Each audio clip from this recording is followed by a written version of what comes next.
دنیا میں سب سے زیادہ نفرتوں کا سامنا سچ بولنے والوں کو کرنا پڑتا ہے۔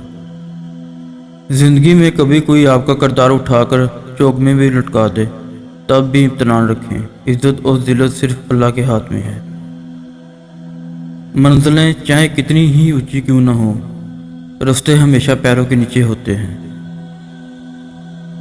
زندگی میں آگے بڑھنا ہے تو بہرے ہو جاؤ، کیونکہ بعض لوگوں کی باتیں مایوسی میں اضافہ کر دیتی ہیں۔ جب تمہارے دل میں کسی کے لیے نفرت پیدا ہونے لگے تو اس کی اچھائیوں کو یاد کرو۔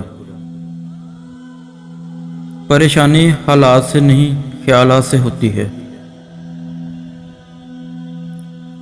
دوسروں کو بے سکون کرنے والا کبھی سکون نہیں پا سکتا۔ سچ بول کر بے شک کسی کا دل توڑ دو، مگر جھوٹ بول کر کسی کو خوشی مت دو۔ آپ کا اچھا وقت دنیا کو بتاتا ہے کہ آپ کون ہو، اور آپ کا برا وقت آپ کو بتاتا ہے کہ دنیا کیا ہے۔